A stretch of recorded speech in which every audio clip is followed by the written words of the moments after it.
ครับผมครับมื่อนี้ก็จะมาอัปเดตแปลงพักให้เบิ่งครับผมกับบรรยากาศพายุเขาครับผมติดต่อกันเป็นอาทิตย์แล้วครับผมช่วงแดดตอนบ่ายแดดร้อนๆอยู่ดีๆพายุก็มาครับก็เลยจะมาอัปเดตแปลงพักให้เบิ่งกันว่าเป็นยังไงครับแดดอยู่ดีๆฝนมาตกใส่พักแบบโอ้หาดมันเลยครับผมแบบคล้ายๆแบบเฮาโฮดพักตอนแดดจัดๆนะครับนี่ครับพักบุ้งเฮาแกขึ้นอยู่ครับแต่ว่าบ่ค่อยโตเต็มที่ปานใดเพราะว่าคือว่าแล้วครับสภาพอากาศ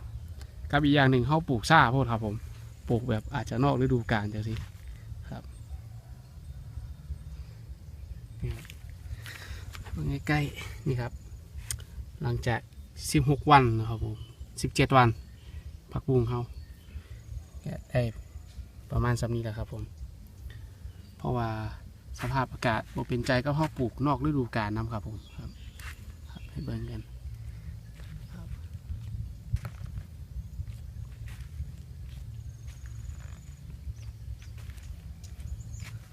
แดดอยู่ดีๆพายุลงมาครับผมเป็นอาทิตย์ละครับพักตามที่เห็นนี่แหละครับผมครับ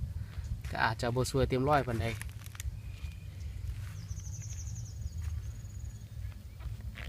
ครับอันนี้ก็เป็นผักบุ้งนะครับเนาะครับ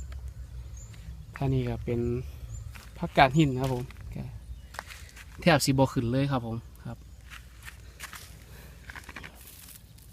ขึ้นน้อยๆครับผมครับตรงนี้ก็ชื่อว่าบ่ค่อยประสบความสำเร็จปานใดครับสำหรับการปลูกผักนอกฤดูกาลหรือว่าการปลูกผักนาแล้งครับผมนี่ครับอันนี้ก็เป็นผักคะน้าครับผมครับจริงผักคะน้าต้องปลูกหน้าหนาวเนาะครับเนาะครับก็ขึ้นบ้างบ่ขึ้นบ้างครับผมถ้าแปลงใดบ่ขึ้นผมก็จะลื้อแปลงครับผมแล้วก็ปลูกผักชนิดใหม่นี่ครับผมผักคะน้าเอาก็ขึ้นซ้ำนี่ครับ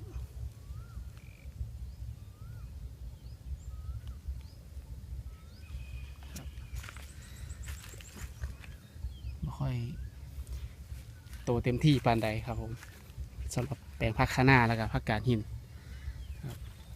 แปลงถัดมาก็จะเป็นผักชีลาวครับผมอันนี้แห้งแล้วเลย แห้งขึ้นยากอยู่แล้วครับผมผักชีลาวมิดจิรีเลยครับผมครับ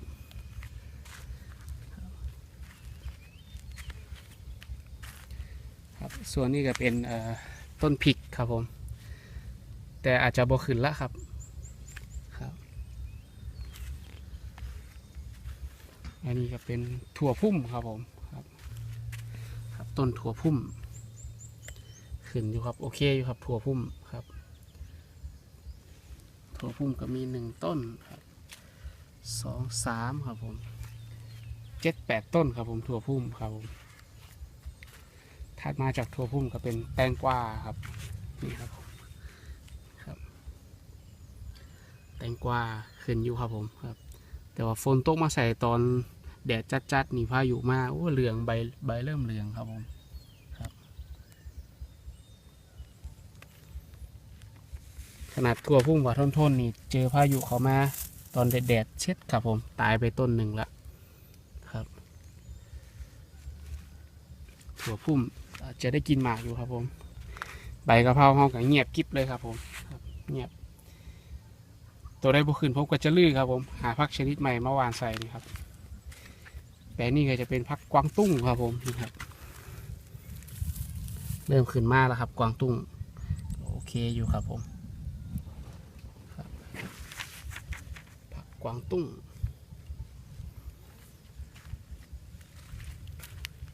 ขึ้นบ้างครับผมอันนี้ปลูกหมักแตงโมครับผมบ่ขึ้นแม่ก็เลยเอาเม็ดฟักทองครับหรือว่าเม็ดบักอึนะครับมาปลูกใส่นี่ครับผมปลูกเม็ดฟักทองครับนี่ก็เป็นประสบการณ์ครับผมการ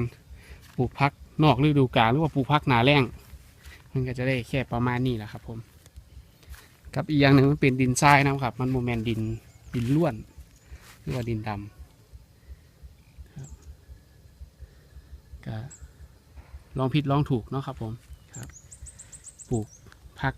ฤดูแล้งก็จะประมาณนี้ครับนี่ครับกับสภาพอากาศบ่เป็นใจนะครับฝนฟ้าพายุมาอาทิตย์หนึ่งเต็มๆแล้วครับ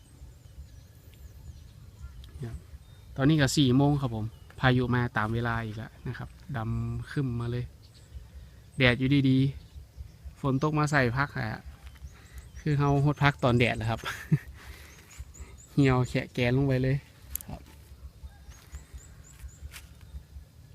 ครับก็พยายามหดต่อไปครับผมแล้วก็พักใดที่บ่ขึ้นเท่ากับโลกแปลงหาพักชนิดอื่นมาปลูกใส่แทนครับเฮ็ดเรื่อยๆครับผมเฮ็ดคือเก่าบ่ทิ่มครับผมครับเป็นงานอดิเรกไปครับผม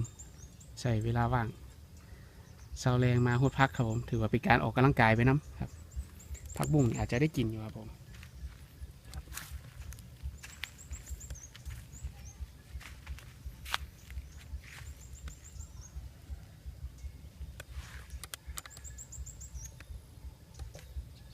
เนี่ยลงมาเทสเมนูกินเข่าครับผมลงมานั่งเล่นน้ำกับพี่เอฟครับผมวันนี้พี่เอฟลงมาเล่นน้ำรับน้องๆครับไปรับจ็อบคือเก่าครับผมหลังจากช่วงเทศกาลสงกรานต์ระหว่างช่วงรอเปิดเทอม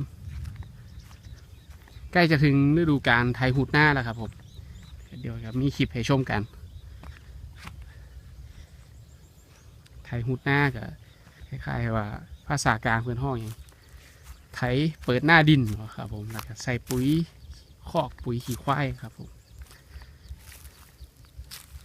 มัดถงนี่แหละครับผมไถหุดนาเบิ่งต้นหมักมี่ที่เขาเอาลงมาปลูกครับผมครับตอนแรกต้นนี้สิตายแล้วได้นี่ครับนี่ครับผมหดหน้าผมเอาเฟืองเอายังมาใส่ฟื้นแล้วครับผมนี่ครับฟื้นแล้วแตกยอดแตกยังละรอดแล้วครับผมครับโอเคครับไปเบิ่งผักต่างๆที่เอาลงมาปลูกยังเล็กแล้วหน่อยมีขามีอย่างผักอีตูครับผมจะกินอยู่บ่ผักอีตูเท่านี้ครับปลูกใส่ล่อยางครับผมแล้วก็ทางใต้นี่เรียบร้อยครับต้นมะม่วงครับผมครับกอขาเรียบร้อยกับต้นมะมี่อีกต้นหนึ่งครับผมครับเดี๋ยวจะเอาตะไคร่มาลงไว้อีกอยู่ครับตะไคร่นี่แนวได้ใส่นี่ผมสิปลูกรอบๆนี้ไว้เลยตะไคร่นี่ต้นมะมี่เอาลงมา2 ต้นครับผมรอดต้นนี้หรือเปล่า อาการนี้ครับที่เด็ดเฮาไปผงสุรสครับผมต้นหนึ่งน่าจะรอดแล้วครับแต่ว่าพายุมา2 มื้อนี่เหลืองเขาเลย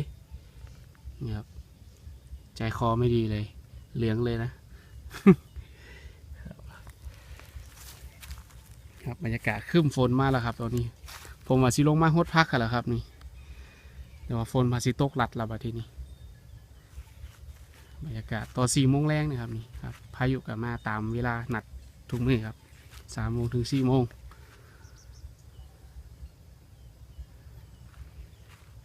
มาที่หลังคาไปเมื่อไหร่ครับชมบรรยากาศกันลงมาเห็ดหมูพะโล้ครับผมไปเบิ่งวิธีการเห็ดในไลฟ์สดเด้อครับผมครับ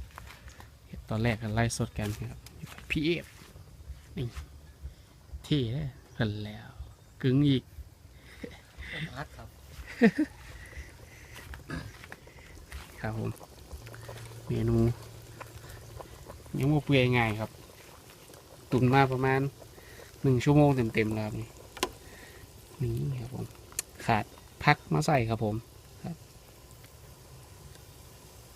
เบิ่งวิธีการเห็ดในไร่สดด้วยครับเด้อครับผมก็มีเลือดหมูมาใส่ครับผมตอนแรกว่าสีใส่ไข่ใส่เลือดหมูดีกว่าครับแปลกๆดี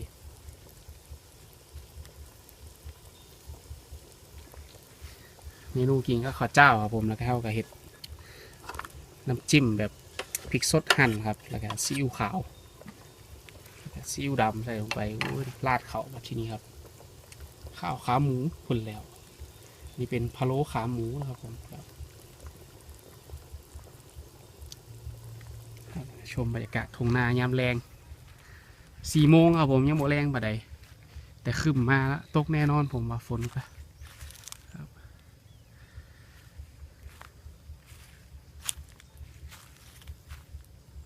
ครับผมสำหรับ